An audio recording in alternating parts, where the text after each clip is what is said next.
नमस्कार, जनएक्स में आप सभी का स्वागत है। मैं हूं राहुल गुप्ता। कुछ वक्त पहले एक सर्वे में सवाल पूछा गया था कि भारत की सबसे बड़ी शक्ति क्या है। इसके जवाब में 61% युवाओं ने कहा कि युवा शक्ति। ये शक्ति वो ताकत है जिसे दुनिया तो मानती ही है और अब हमारे देश के युवा भी इसे दरअसल पहचानने लगे हैं। ये उनके आत्मविश्वास को भी दिखाती है। लेकिन युवा शक्ति को दरअसल नाजुक शक्ति भी माना जाता है, क्योंकि ये शक्ति अगर सही मकसद के लिए इस्तेमाल हो तो ये सोना है, नहीं तो इसे संभालना ही काफी मुश्किल हो जाता है। आजकल हम अपने आसपास कुछ बदलाव देख रहे हैं, चाहे किसी यूनिवर्सिटी कैंपस की बात हो या फिर किसी छोटे मोटे झगड़े की बात हो। हम देख रहे हैं कि धैर्य कहीं खत्म हो रहा है, कहीं खो रहा है, और ऐसा लगता है कि जैसे शायद हमारे देश का युवा बाहुबल को ही सही ताकत मानने लगा है। तो आज हम बात करेंगे इसी विषय पर ही और जानने की कोशिश करेंगे कि इस बहुमूल्य युवा शक्ति का सही और बेहतर इस्तेमाल किस तरह से किया जा सकता है। हमारे साथ दो खास मेहमान इस वक्त स्टूडियो में मौजूद हैं। डॉक्टर निमेश देसाई, वरिष्ठ मनोचिकित्सक। डॉक्टर साहब, बहुत बहुत स्वागत है आपका। और साथ ही साथ प्रतिभा ज्योति जी हमारे साथ मौजूद है, वरिष्ठ पत्रकार। प्रतिभा जी, आपका भी बहुत बहुत स्वागत है। हमारे साथ बहुत सारे युवा भी मौजूद है जिनके मन में कई सवाल है कि दरअसल ये युवाओं के साथ अग्रेशन शब्द क्यों आजकल जोड़ा जा रहा है, कौन कौन से ऐसी घटनाएं हैं जो दरअसल हमें जरा सोचने पर मजबूर करती हैं और इसका क्या उपाय है, वो उपाय ढूंढने की कोशिश करेंगे, उसकी वजह क्या है वो भी जानने की कोशिश करेंगे। प्रतिभा जी, सबसे पहले अगर आपके पास आए, चिंताएं थोड़ी सी बढ़ गई हैं, बातचीत हो रही है क्योंकि समाचार कुछ पिछले कुछ अरसे में इस तरह के सामने आए हैं, चाहे किसी हम कैंपस के विरोध प्रदर्शन के बारे में बात करें या किसी सड़क पर होने वाले लड़ाई झगड़े के बारे में बात करें, यूथ के साथ एग्रेशन शब्द को आजकल जोड़ा जाने लगा है। क्यों ये बदलाव आ रहा है, कौन कौन सी ऐसी घटनाएं हैं जो हमें ये सोचने पर मजबूर कर रही हैं? नया खून है, नई जवानी। युवाओं में नई जवानी है, नया खून दौड़ रहा होता है। उन्हें लगता है कि युवाओं को जो लगता है कि वो सब कुछ, उनके अंदर ऐसा जोश है, उन्हें लगता है वो सब कुछ कर सकते हैं। उन्हें लगता है सब कुछ आसानी से मिल जाता है, सफलता तुरंत मिल जाती है, तरक्की तुरंत मिलती है, पैसे तुरंत कमाए जा सकते हैं। उनकी दरअसल ये हमारे परवरिश में ऐसी चीज़ें हैं। ये जो विसंगति है कहीं ना कहीं, इस तरह जो युवाओं में जो गुस्सा देखा जा रहा है, एग्रेशन देखा जा रहा है, उसकी वजह हम हैं, हमारा परिवार है, सोसाइटी है, जिसमें कि हम आप जैसे समाचारों पे लगातार नजर बना के रखती हैं, कुछ ऐसे समाचार आए हैं जिन्होंने हमें कुछ सोचने पे मजबूर किया है। ऐसी कौन कौन सी घटनाएं हुई हैं जिन्होंने दरअसल एक यूथ के साथ एग्रेशन शब्द को आजकल जोड़ दिया है? क्योंकि समाज में चाहे हम सोशल मीडिया के बारे में बात करें या किसी और सोशल एस्पेक्ट के बारे में बात करें, तुरंत बदलाव की बात होती है सामने, और वो मांग पहले जो विरोध प्रदर्शन होते थे, अब ऐसा लगता है कि विद्रोह में वो तब्दील हो रहा है। कौन कौन सी ऐसी घटनाएं हैं जो चिंतित करती हैं हमें? अभी जो रोड रेस की भी बहुत सारी घटनाएं सुनते हैं कि थोड़ा जरा सा गाड़ी में टक्कर लग गई और युवा ने पीट दिया उनको, उनकी इतना पीटते हैं कि जान तक ले लेते हैं। आखिर हम ऐसा क्यों करते हैं? युवाओं में ऐसा बहुत सारी ऐसी घटनाएं आप अपने आसपास देखें। युवाओं में वो फेसबुक, सोशल मीडिया पर भी हैं, तो इतने अग्रेशन में बात करते हैं, गालियां देते हैं। आपने जरा सा कुछ बात कही, इतनी नकारात्मक टिप्पणियां उसमें आने लगती हैं, तो गुस्सा दिखाते हैं। वो हर बात को कहने की अपना एक तरीका होता है, एक लहजा होता है। लोकतांत्रिक तरीके से, चाहे घर में बात करें या आप या कैंपस में बात करें या अपने ऑफिस में बात करें, ये वो नहीं देखा जा रहा है। ये युवाओं में ये एग्रेशन जो है, ये उसकी बहुत सारी चीजें हैं, उसमें हमें उसके एस्पेक्ट को समझना पड़ेगा। उनका एक डिप्रेशन है, हो सकता है उसको लग रहा हो कि उसे बहुत अच्छे मार्क्स लाने हैं, हो सकता है उसे लग रहा हो कि तुरंत उसे बहुत अच्छी नौकरी मिल जाएगी। वजह क्या है ये हम जानेंगे। डॉक्टर साहब, क्या ये एग्रेशन जो था पहले भी था, लेकिन क्योंकि अब वो दिखने लगा है, क्योंकि सोशल मीडिया है, आपके पास अपनी बातें पहुंचाने के माध्यम जो है वो कई गुना ज्यादा बढ़ गए हैं, क्या ये पहले भी था या अब हम उसको ज्यादा देखने लग गए हैं? ये आपने बड़ी अच्छी बात कही, जो प्रतिभा जी ने बात कही थी उसको और आगे चलाते हुए मेरा ये मानना है, और विज्ञान इस बात को सपोर्ट करेगा, कि हर पीढ़ी के साथ जो सारी बातें प्रतिभा जी ने कही वो होती रही है जी। कम से कम जब से रिकॉर्डेड हिस्ट्री है, तो युवा वर्ग के साथ धैर्य की कमी, एग्रेशन, थोड़ा सा वायलेंस या मनमुटाव समाज से या अगली वाली पीढ़ी से, ये हमेशा रहा है। उसका स्वरूप जरूर बदल जाता है, हर पीढ़ी के साथ स्वरूप बदल जाता है, उसका जो आंक है वो शायद बदल जाता है। और उसका कारण है, जितनी प्रतिभा जी कह रही, इतनी बात जरूर मैं सहमत हूं कि 21वीं सदी में जो तकनीकी बदलाव आ रहा है, सोशल मीडिया, बाकी रैपिडिटी ऑफ कम्युनिकेशन, हम सब की जो एक दूसरे से उम्मीदें हैं, जीवन से जो उम्मीदें हैं, वो इतनी त्वरित गति की हो गई है, न सिर्फ युवा वर्ग की। Impatience has become the order of life. Instant food शुरू हुआ था करीब 50 साल पहले, लेकिन हमें अब सब कुछ इंस्टेंट रिएक्शन भी आने लग गया है, अगर क्योंकि किसी चेन को रिएक्शन आपने जो बनता है email वो किया, खतरनाक हो जाता है। व्हाट्सएप किया दोस्त से या परिवार ने, और आपने अगर 5 मिनट में जवाब नहीं दिया तो वो लाल सा एंग्री फेस आ जाता है, यू हैवंट रिप्लाई, क्योंकि हमें फट से रिप्लाई चाहिए। तो ये जो है वैज्ञानिक रूप से हम ये भी समझे कि जैसे आप दोनों फरमा रहे हो, अप्रत्यक्ष रूप से बायोलॉजिकली एडोलेसेंस में ये होगा, क्योंकि हार्मोनल चेंज का पीरियड है। See both boys and girls are getting matured and so there is a rush of hormones, biologically speaking. शारीरिक रूप से वो हो रहा है, मानसिक रूप से वो क्यूरियोसिटी है, वो धैर्य की कमी है।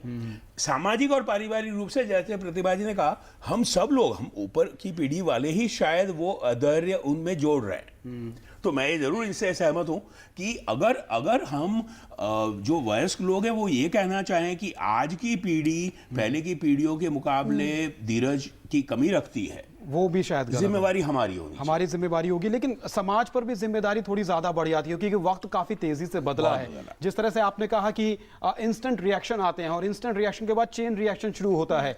अगर आपने सोशल मीडिया पे कुछ कमेंट किया, पहले अगर आप कुछ कहें तो हो सकता है किसी ने सुनी बात या ना सुनी, अब आपने कहीं पर कोई कमेंट कर दिया तो ऑल ऑफ अ सडन हजारों लोगों के पास वो कमेंट पहुंच जाती है, उसका झट से रिएक्शन भी आने मिलता है। तो ऐसे में जिम्मेदारी बढ़ जाती है समाज के सामने भी। बिल्कुल बढ़ती है। देखिए, सबसे मैं इसमें समाज से पहले, समाज शुरू होता है, बनता है परिवार से। मैं मानती हूँ कि सबसे बड़ी जिम्मेदारी जो होती है ना, परिवार वालों की होती है, क्योंकि घर में आपको ये नहीं कहा जाता है कि बेटा गुस्सा मत करो, तुम क्यों इतना गुस्सा करते हो। तो समाज परिवार से ही बनता है, परिवार से ही शुरू होनी चाहिए ये बात कि आप गुस्सा मत करो, अपनी बात कहो, क्या कहना है तुम्हें, मुझे बताओ। पेरेंट्स को भी बहुत ही पेशेंटली बच्चों से बात करनी चाहिए, पूछना चाहिए। यदि आप, माँ बाप की जिम्मेदारी बनती है कि यदि आपको लगता है कि आजकल मेरा बच्चा बहुत गुस्सा कर रहा है, तो आप उसके साथ बैठें, उसके साथ बात करें, उससे पूछें कि तुम क्यों गुस्सा कर रहे हो सकता है आपका बच्चा नशा कर रहा हो सकता है वो गलत संगति में हो। संवाद और वार्तालाप जरूर प्रतिभा जी यकीनन अच्छी चीज होगी। लेकिन मैं यहाँ थोड़ा सा शायद मतभेद ये करना चाहूंगा कि हम 35, 40 या 50 या 60 की उम्र में जो धैर्य हासिल कर पाते हैं जी, उस धैर्य की अगर हम उम्मीद करें 15 या 18 या 20 साल के बच्चे से, वो भी गलत होगा। तो वो भी थोड़ा गलत लेकिन होगा। सिखाना तो पड़ता है, क्योंकि वही 15 साल का बच्चा कल को 35 साल का आदमी तो बनेगा। हाँ, धीरे धीरे तभी बनेगा जब उसका अनुभव होगा। आप जो कह रही इतना जरूर है कि उनको सीख की शुरुआत हो, और उसके लिए सबसे बेहतर, जैसे आप कह रहे हैं, हमें उदाहरण से सिखाना होगा। उदाहरण से सिखाना होगा और हर लेवल पर, हर तबके पर सिखाना होगा। उसमें स्कूल का भी रोल है, शिक्षकों का भी रोल है। अगर आप नई जगह काम करना चाहते हैं, किस तरह का माहौल है, उसका भी रोल है। कहीं हमारे साथ ऑडियंस भी है, उनसे भी बात करते हैं। हमारे साथ कर्नल गोपाल सिंह भी हैं, विशिष्ट सेवा मेडल विजेता, और साथ ही साथ डिफेंस एकेडमी के लिए, डिफेंस में जाने के लिए छात्रों छात्राओं को तैयारी भी करवाते हैं। कर्नल साहब, आप कई युवाओं से मिलते हैं और युवाओं के स्वभाव को भी जानते हैं, क्योंकि डिफेंस के लिए आप उनको तैयार करवाते हैं। ऐसे में उनका स्वभाव जानना भी बहुत ज़रूरी होता है। क्या आप देखते हैं एग्रेशन के मामले में आज का युवा, आप कुछ साल पहले के जो युवा आप देखते थे, कुछ अलग आप भी तब्दीलियां कुछ महसूस कर रहे हैं? जी बिल्कुल। कारण सबसे बड़ा क्या है, पहले एक पूरा परिवार हुआ करता जिसमें पिताजी, माताजी, भाई बहन सभी बड़ा परिवार होता था। अभी यूनिटरी हो गया है, तो अभी पत्नी और बच्चे उसके, तो उसको इनसिक्योरिटी फील होती है अपने आप को, और वो जो है एग्रेशन से इनसिक्योरिटी को दूर करना चाहता है। इस वजह से उसके दिमाग में जल्दी से जल्दी बात आती है कि मैं किस तरीके से अपने आप को प्रोटेक्ट कर सकता हूँ। परिवार, बड़े परिवार में लोग जो है वहीं की वहीं बच्चों को समझा करके दबा लेते थे, बता लेते थे, समझा देते थे। अभी वो समझ उसके अंदर नहीं आती, मैं कैसे अपने आप को प्रोटेक्ट करूँ, इसलिए वो एग्रेसिव एटीट्यूड से अपने आप को दिखाने की कोशिश करते हैं। एग्रेशन के बारे में आप क्या अपने स्टूडेंट्स को बताते हैं? एग्रेशन, क्योंकि डिफेंस फोर्सेज में, आर्म फोर्सेज में एग्रेशन अपने आप में एक हथियार है, एक गुस्सा भी आपको पालना आना चाहिए, तभी आप उसका सही इस्तेमाल भी कर पाते हैं। तो एग्रेशन के बारे में आप क्या बताते हैं? कितनी काम की चीज़ है और कितनी खतरनाक चीज़ है? पहली बात, aggression is the best form of defence. यदि आप एग्रेसिव हैं तो आप अपने आप को अच्छी तरह से डिफेंस कर सकते हैं। उसके साथ में दूसरा ये भी है कि हम उनको ट्रेनिंग के दौरान, हमारी जो ट्रेनिंग है, ट्रेनिंग शेड्यूल में उनको इस तरीके से ग्रिल करते हैं कि जो छोटी छोटी बातों को वो नकारा कर दें। सीधा युवाओं से ही पूछते हैं कि उनके मन में क्या कुछ सवाल है एग्रेशन के बारे में। जो अभी तक हमारी शुरुआती जो डिस्कशन हुआ है, उसके बाद क्या आपके मन में सवाल आया, क्या पूछना चाहते हैं? मेरा सवाल ये है कि हर आदमी अगर जेनेटिकली डिफरेंट है तो हम एक तर्ज पे सबको तोलना चाह रहे हैं कि ऐसा क्यों है, ऐसा क्यों नहीं है। सर, साइंटिफिक क्या तरीका है कि इस प्रोसेसर को, क्योंकि हर इंसान का अलग अलग प्रोसेसर है, थॉट्स अलग अलग आते हैं और मेरे ख्याल से 60,000 से ज़्यादा थॉट्स जी पूरे दिन में आ जाते हैं, तो हर थॉट्स को कंट्रोल करना और फिल्टर करना हर इंसान की बस की बात नहीं होती। और कोई ऐसा ट्रेनिंग सिस्टम भी नहीं है कि, या वो ट्रेनिंग सिस्टम मेरे ख्याल से मिलिट्री ट्रेनिंग सिस्टम हर लोगों को नहीं दी जा सकती। यानी मन पे काबू कैसे पाया जाए? बहुत बहुत अच्छा सवाल आपने उठाया। दो तीन इसके पहलू हैं। एक तो जो प्रतिभा जी शुरू से कह रही है कि युवा वर्ग के साथ वार्तालाप हो, संवाद हो, हर व्यक्ति को और समूह को अपने आप को समझने में मदद की जाए। जो आप सही दुरुस्त कह रहे हो, आप जो 6-8 युवा वर्ग यहाँ बैठे हो सकता है आपकी पर्सनालिटी और बायोलॉजी में भी फर्क है। तो जिन 2-3 व्यक्तियों को बायोलॉजिकली या साइकोलॉजिकली ज्यादा एग्रेसिव टेंडेंसीज है, उनको उस ट्रेनिंग की डेफिनेटली बहुत ज्यादा मदद होगी, जो प्रतिभा जी शुरू से कह रही है। दूसरा मुद्दा मैं गन्ना साहब से ये पूछना चाहूंगा, जो इन्होंने ट्रेनिंग की बात की, मैं इसको वैज्ञानिक और मिलिट्री के कुछ पर्सनल बैकग्राउंड से समझता हूं। कंट्रोल्ड एंड एप्रोप्रिएट एग्रेशन, मुझे उम्मीद है कन्ना साहब सहमत होंगे जो इन्होंने बात कही। एग्रेशन इन मेनी सिचुएशंस में be quite warranted and justified, लेकिन उसके 2 खासियतें जरूरी है। एक बार फिर रिपीट करूंगा, कंट्रोल्ड एंड एप्रोप्रिएट। जी, वो एग्रेशन मुनासिब हो तभी सिचुएशन के कॉन्टेक्स्ट के संदर्भ के, और जितना होना चाहिए उतना ही हो।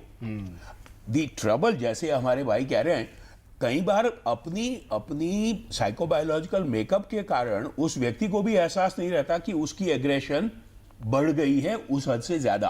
खासकर ये होता है ग्रुप में, जो रोड रेज की अभी प्रतिभा जी बात कर रही थी, अभी जो वाकया हुआ है दिल्ली में बदनसीबी से, वो शायद ग्रुप बिहेवियर का भी है कि जब 5-6 जने मिल जाते हैं तो एक दूसरे के एग्रेशन को जाने अनजाने में बढ़ावा दे देते हैं। उसमें अगर कोई रासायनिक पदार्थ मिल गया, शराब या और कोई नशीला पदार्थ, तो वो ग्रुप बिहेवियर में और गड़बड़ कर। एक कवि की कुछ पंक्तियां हैं कि मोहल्ले के कुत्तों से करके लड़ाई, चलत है कुत्ता पाने बढ़ाई। तो जो इस तरह की घटनाएं हो रही हैं, तो कहीं ना कहीं मुझे ऐसा लगता है कि हीरो बनने वाली जो प्रवृत्ति आ गई है लोगों में, हर मोहल्ले में कोई हीरो बनना चाह रहा है, किसी शहर में कोई हीरो बनना चाह रहा है। मतलब ये कहीं ना कहीं हमारे पारिवारिक संस्कारों के नैतिक मूल्यों में कमी है, या हम उस तरह से अपने परिवार के बच्चों को उतना समय नहीं दे पा रहे हैं, एकल परिवार होने की वजह से, व्यस्तता बढ़ने की वजह से। तो आप इसको कहां तक सही मानते हैं और इसका क्या दूरगामी परिणाम हो सकता है? इस बात से नकारा नहीं जा सकता, तो क्या कदम उठाए जाने चाहिए ऐसे मामलों को रोकने के लिए? मैं इसको आंशिक रूप से नकारना चाहूंगा। आप युवा वर्ग हो और बड़ी अच्छी बात है कि आप इस प्रकार से बात कर रहे हो जैसे कोई 50, 60, 65 के दादा बैठ के बात कर रहे हो कि ऐसा हो रहा है। लेकिन 35 साल मुझे मनोचिकित्सा में हो गए, कम से कम 2 पीढ़ी गुजर गई मेरे सामने मनोचिकित्सा के क्षेत्र में। मैं वही बातें सुन रहा हूं जो आप कह रहे हो। हर पीढ़ी के लिए यह कहा जाता है कि जी मूल्य बड़े गिर रहे हैं, तो हमें शायद उतना निराशावादी आउटलुक रखना जरूरी ना हो। जी, बदलाव हर पीढ़ी के साथ होता है। जैसे हमने दोनों ने पहले कहा, टेक्नोलॉजी जैसे बढ़ रही है, धैर्य की और कमी हो रही है, तो बदलाव और होता है। जैसे टेक्नोलॉजी बढ़ रही है, हम सबको प्रोटेक्ट करने के लिए थोड़ी और कोशिश करना चाहिए, इसमें कोई मतभेद नहीं है।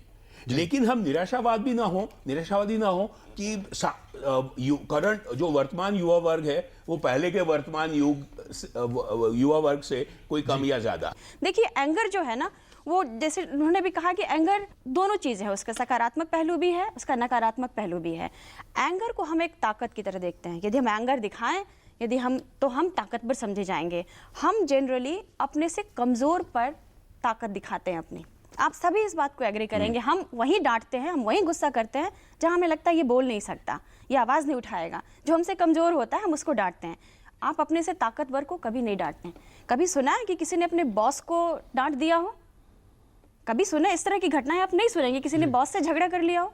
लेकिन आप पिताजी से झगड़ सकते हैं, आप बड़े भाई से झगड़ सकते हैं, क्योंकि आपको लगता है कि कहीं ना कहीं अपना एंगर दिखा के आप उनको कमजोर साबित करेंगे। ये दूसरे को कमजोर साबित करना और खुद को बाहुबली साबित करना, हम जो मूवीज में देखते हैं, सिनेमा में देखते हैं कि वो हीरो माना जाता है जिसने 5 लोगों को शायद पिटाई। हमारे इस भाई ने बात की कि वो जो हीरोगिरी की नीड है, मैं अगेन वैज्ञानिक रूप से कहना चाहूंगा कि 15, 16, 18, 20 की उम्र में वो जरूरत होना लाजमी है। हम उस युवा वर्ग को ये मदद करें, हर एक व्यक्ति को ये मदद करें कि अपनी आइडेंटिटी बनाने में वो कैसे सकारात्मक रूप ले। जैसे प्रतिभा जी ने कहा, अनफॉर्चुनेटली क्या हो जाता है कि हमें इंस्टेंट हीरोशिप चाहिए। भाई लंबे अरसे की मेहनत करें, हम तेंदुलकर बने या कहीं और बड़ी कुछ अचीवमेंट हासिल करें तो आप हीरो बनोगे, फ्रंट पेज पे आओगे, लेकिन वो ना करके हम चाहते हैं कि 5-10 मिनट में कुछ हो जाए, फिल्मों का और मीडिया का असर और हो जाता है। एक चीज यहाँ पे मैं अगर छूट लूं हमारी युवा वर्ग से, जो प्रतिभा जी कह रही है उसको आगे चढ़ाते हुए एक चीज गौर करें कि हमारा समाज प्रणालीगत रूप से पैटर्नलिस्टिक रहा है। जो बड़े ने या बड़े भाई ने या पिताजी ने कह दिया वो बात ब्रह्म वाक्य है, सच है। अब बदलाव आ रहा है पाश्चात्यकरण से और ग्लोबलाइजेशन से, कि जैसे बिल्कुल मुनासिब कह रही है, भाई पिता को या बड़े भाई को भी चाहिए कि बेटे की या छोटे भाई की बात सुने। अच्छी बात है। पुरानी प्रणाली शायद उस वक्त के लिए सही थी, अब सही ना हो। मेरी हिदायत और गुजारिश आप सबसे ये है कि अपने अपने परिवार में और अपने दोस्तों को ये समझाएं कि आपके जो बड़े हैं उनके लिए ये बदलाव बहुत मुश्किल है, इसको समझें। आपको मदद करना होगी अपने बड़ों की, क्योंकि उनके लिए अब बदलना उन्होंने जो भुगता है अपने युवा समय में, उससे उल्टा आपसे बर्ताव करना पड़ रहा है। डॉक्टर साहब, अभी सड़क हादसों और रोड रेज के बारे में हम लगातार बात कर रहे थे। सुप्रीम कोर्ट की तरफ से काफी अच्छी एक गाइडलाइन पेश की गई कि अब कानून आपको तंग नहीं करेगा। अगर सड़क पर कोई घायल पड़ा हुआ है, अगर आप उसकी मदद करें तो कानून आपको तंग नहीं करेगा। ये मनोवैज्ञानिक रूप से एक काफी बड़ी राहत होगी, क्योंकि बहुत से ऐसे लोग होंगे जो मदद करना चाहें लेकिन किसी डर की वजह से शायद मदद नहीं कर पाते हैं। तो ये एक बहुत बड़ी राहत, ये बहुत अच्छी चीज है। बहुत सारे अच्छी बात भी है, कुछ बदनसीबी समझा जाए इसको, बहुत सारे सामाजिक बदलाव हमारे देश में जुडिशियल ऑर्डर्स से लाए जा रहे हैं। मैं इसलिए कह रहा हूं कि ये दो धारी तलवार है। होना ये चाहिए कि समाज में ये समझ खुद पैदा होनी चाहिए, लेकिन जाहिर है कहीं ना कहीं जुडिशरी इसको ज्यादा समझ पा रही है, और शायद हमारी जो 300 या 500 साल की गुलामी की एक्सपीरियंस रहा है उसके कारण हम ऑर्डर्स को ज्यादा सुनते हैं अभी भी सामाजिक रूप से। लेकिन बहरहाल वो जुडिशियल ऑर्डर अच्छा है हर सामाजिक बदलाव के लिए। उम्मीद ये की जाए कि जैसे जैसे बुजुर्गों के सेवा के लिए नेशनल पॉलिसी बनना पड़ी ओल्डर पर्सन्स की, वैसी पॉलिसी न बनना पड़े कि इस देश में परिवार में संवाद कैसे होगा। मेरा ये कहना है कि सुप्रीम कोर्ट या हाई कोर्ट क्यों ऑर्डर करेगा। ये तो सामाजिक जिम्मेदारी, सामाजिक दायित्व है, और सामाजिक Exactly. दायित्व की जहां पर बात आती है वहां पर समाज को ये खुद अपने लिए ऑर्डर या अपने लिए उदाहरण पेश करने चाहिए। कुछ देशों का उदाहरण हमारे सामने, अगर वहां पर ट्रैफिक जाम लगता है तो बीच की एक लेन खाली छोड़ दी जाती है ताकि इमरजेंसी व्हीकल है, चाहे पुलिस व्हीकल है, चाहे एम्बुलेंस है, उनको जाने दिया जाए। वहां कोई कानूनी बाध्यता नहीं है। तो हमारे देश में भी सामाजिक दायित्व के बारे में लोग पहचाने जाने तो वाकई में क्यों नहीं तस्वीर बदली जा सकती। जो सुप्रीम कोर्ट की तरफ से गाइडलाइंस पेश की गई हैं, ये अपने आप में बहुत बड़ी बात है। कम से कम ये उम्मीद की जा सकती है कि सड़क पर कोई घायल व्यक्ति पड़ा है तो कम से कम पुलिस और कानून की झंझट के डर की वजह से अस्पताल तो नहीं ले जाएगा। बिल्कुल, ये बात सही है। और मैं बताऊं कि इसमें सबसे ज्यादा युवा ही आगे आएंगे, है ना। वही वो आप देखिएगा कुछ आने वाले दिनों में ये किस्से आपको दिखाई देंगे कि कई युवा जो इस तरह से दुर्घटना में घायल हो गए उनको हॉस्पिटल पहुंचा रहे हैं, क्योंकि और यही एग्रेशन चाहिए उनको। मैं एक बार ऑफिस से आ रही थी और एक सड़क पर मैंने एक व्यक्ति को बुरी तरह घायल देखा। कोई वहां कम से कम 50 लोग खड़े थे, लेकिन कोई मदद को नहीं आया। सबको डर था कि पता नहीं क्या किस मुसीबत में पड़ जाएं, और हॉस्पिटल मुश्किल से बामुश्किल 5 मिनट की दूरी पर था।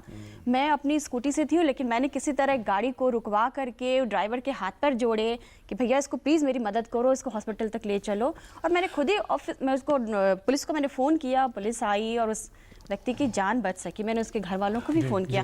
तो ये क्यों हम इस डर से ना किसी की मदद करें कि हमें पुलिस हमें पूछताछ करेगी, हमें परेशान करेगी। तो ये बहुत ही अच्छी बात है। मुझे लगता है हमने आज ये डिस्कस कर लिया, स्थापित कर लिया, वैज्ञानिक रूप से स्थापित है कि युवा में एक्स्ट्रा एनर्जी और एग्रेशन रहेगा। मुद्दा सिर्फ रहता है कि समाज बड़े या छोटे लेवल पे उसको सकारात्मक चैनलाइज कैसे करवा सके, उस एग्रेशन को किस तरफ मोड़े हम। एग्जैक्टली। सो स्पोर्ट्स एक है, जो सोशल एक्टिविटीज है जो ये दोनों हमारे साथी कह रहे हैं वो दूसरी चीज है।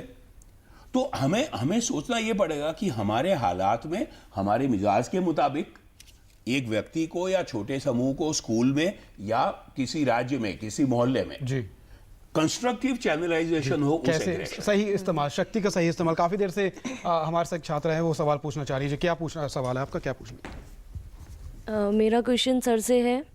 सर, जैसे हम लोग घरों में तो बच्चों को संस्कार दे सकते हैं, लेकिन जो बच्चे यूनिवर्सिटीज़ में पढ़ रहे हैं तो उनको कैसे गाइडेंस, प्रॉपर गाइडेंस क्यों नहीं मिल पा रहा है? या फिर एक संविधान में रूल हो जाना चाहिए कि एक प्रॉपर गाइडेंस का रूल हो जाना चाहिए, कमिटमेंट हो जाना चाहिए।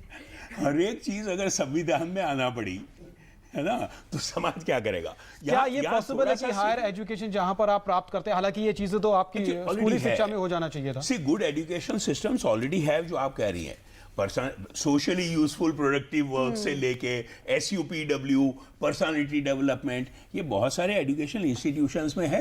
अगर सच्चाई की बात करनी है, यस अनफॉर्चुनेटली बहुत सारे स्कूल में दूर दराज में वो जो पीरियड्स है वो मीनिंगफुली यूटिलाइज ना होकर किसी और काम के लिए इस्तेमाल किए जाते हैं। कागज पे चीज रहती है, जो अच्छे एजुकेशन इंस्टीट्यूशन वहां फॉलो होगा।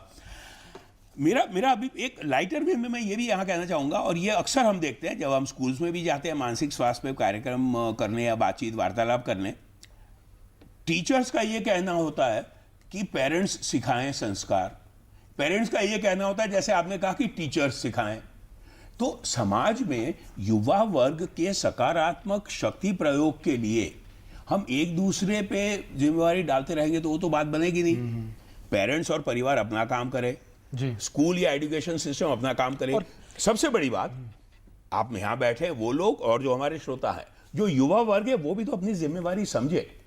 मैं बार बार ये कह रहा हूं, साफ होगा लेकिन साफ शब्दों में कहना चाहूंगा, कुछ छूट, कुछ लीवे, कुछ लैटिट्यूड यूथ को मिलना चाहिए, और समाज और सरकार वो देगा कि आप युवा वर्ग हो, आप में शक्ति का वो हो रहा बहुत रश, इसलिए आप थोड़ी सी छूट लोगे। कबीर ने भी कहा था मौजूदा सरकार भी देगी, समाज भी देगा, लेकिन युवा वर्ग का भी फर्ज बनता है, दायित्व बनता है कि वो अपनी एनर्जीज को सही चैनलाइज करे। और सबसे बड़ी बात, जैसे आपने बात कही थी, हम 25 या 50 या 500 युवा वर्ग का समूह अगर सोचें तो उसमें से हो सकता है 5 या 10% व्यक्ति ऐसे हों जो ज्यादा एग्रेसिव हों। उनकी कमी नहीं है, उनकी जो भी जैसे भी मेकअप है, क्या बाकी युवा वर्ग उनकी मदद कर सकते हैं अपनी तकलीफ समझ के ठीक चैनलाइज करना? ये मैं भी कहना चाह रही थी कि जैसे हम अपने साथियों, यदि हमारा कोई साथी ज़्यादा गुस्सा करता है तो हम उससे बात कर सकते हैं कि भाई उसको दबाने की कोशिश करें, उससे बात करिए। आपके जो फ्रेंड्स हैं, ये हम सब की जिम्मेदारी होती है, ये सिर्फ पेरेंट्स की ही नहीं है या टीचर की ही नहीं है। यदि मेरे दोस्त को ज़्यादा गुस्सा आता है तो मेरी रिस्पॉन्सिबिलिटी है कि मैं उससे पूछूं कि क्यों गुस्सा आता है, उसको दबाने की कोशिश करूँ। जनरली क्या होता है, हम गुस्से को भड़काने का काम करते हैं, उकसाने का काम करते हैं। जैसे डॉक्टर साहब ने कहा था कि जब हम भीड़ में होते हैं, जब हम ग्रुप में होते हैं तो हमारा एग्रेशन बहुत ज़्यादा होता है, क्योंकि उस समय एक भी व्यक्ति ऐसा नहीं होता जो कहता है कि नहीं यार ये काम करना ठीक नहीं है, ये क्राइम है, अच्छा नहीं होगा, ये हम फंस जाएंगे, ऐसा करना गलत होगा। वो बात नहीं होती। उस भीड़ में जो ऐसा कहेगा वो पीटेगा, वो पीटा जाएगा, इसलिए वो और इस डर से वो कहेगा नहीं।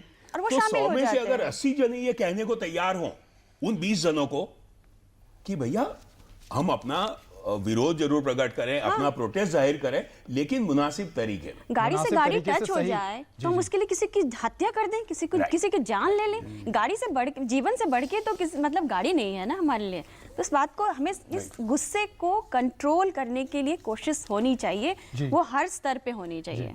जी डॉक्टर साहब, मैं जो चाहता हूं वैसा न हो, और उसी समय पे न हो शायद जैसे मैं चाहता हूं। मैं चाहता हूं कि भैया मुझे 22 साल तक एक मर्सिडीज बेंज मिल जानी चाहिए, एक 10 बेडरूम वाला कोठी मिल जाना चाहिए। अब ऐसा ना हो, 30 साल तक मैं प्रोफेसर बन जाऊं, मैं हेड ऑफ द डिपार्टमेंट बन जाऊं या डायरेक्टर बन जाऊं। अगर ऐसा ना हो छोटे या बड़े मुद्दों पे, तो उस फ्रस्ट्रेशन को मैं किस प्रकार हैंडल करता हूं, ये कॉन्सेप्ट है फ्रस्ट्रेशन टॉलरेंस का। और जैसे मैंने बार बार कहा, जाहिर है युवा वर्ग में फ्रस्ट्रेशन टॉलरेंस कम होगा, वो धीरे धीरे उम्र के तजुर्बे के साथ बढ़ता है। लेकिन जैसे हम दोनों कह रहे हैं, आपका खुद का फर्ज है, हमारा फर्ज है कि हम आपको डेमोन्स्ट्रेट करवा पाए कि फ्रस्ट्रेशन टॉलरेंस बढ़ाना होगा। जी अगेन फ्रस्ट्रेशन टॉलरेंस अगर किसी व्यक्ति का कम है, जी डॉक्टर तो साहब, वो कैसे मदद करे अपनी, ये कैसे मदद करे अपनी। और जो हमारा डिस्कशन हुआ, ये बात जरूर साफ निकल कर आई है कि जो गुस्सा आता है वो एक एनर्जी का रूप है, और उस एनर्जी को आप सही तरीके से इस्तेमाल करें, तो आप मुश्किल से मुश्किल काम भी पार पा सकते हैं, और आपने गलत तरीके से उसका इस्तेमाल किया तो आपके बने बनाए काम भी बिगड़ सकते हैं। टॉपिकल एग्जांपल दे दूं, विराट कोहली का एग्रेशन आज Exactly. सारे देश को पसंद है। और विराट कोहली एक टीवी चैनल पे जेन्युइनली बात कहता है अंग्रेजी में कि मैं रोड पे वाहन चलाते हुए वो एग्रेशन नहीं दिखाता हूं, मैं वो एग्रेशन दिखाता हूं सिर्फ क्रिकेट फील्ड में। इसे आसान तो शब्दों में positive शायद बात है। समझाना बहुत मुश्किल था। समय यहाँ पर खत्म हो गया। डॉक्टर साहब बहुत बहुत शुक्रिया आप आए। प्रतिभा जी आपका भी बहुत बहुत शुक्रिया, आपने अपने अहम बिंदुओं से इस चर्चा को हमें समझने में बहुत मदद की। और आप लोगों का भी बहुत बहुत शुक्रिया जो आप हमारे इस कार्यक्रम में आप हिस्सा बने और अपने सवालों से हमें और इस विषय को समझने में मदद मिली। आप लोगों का बहुत बहुत शुक्रिया। इसी के साथ ही आज हमारी छोटी सी कोशिश थी कि दरअसल एग्रेशन शब्द यूथ के साथ क्यों जुड़ रहा है, क्या इसके पीछे वजह है, और अगर आप भी इस विषय को समझ रहे हैं तो कहीं ना कहीं आपको भी कोशिश करनी है कि आप इस विषय को सुलझाने में अपना भी योगदान दें। हमारी पूरी टीम को आज के लिए दीजिए इजाजत। नमस्कार।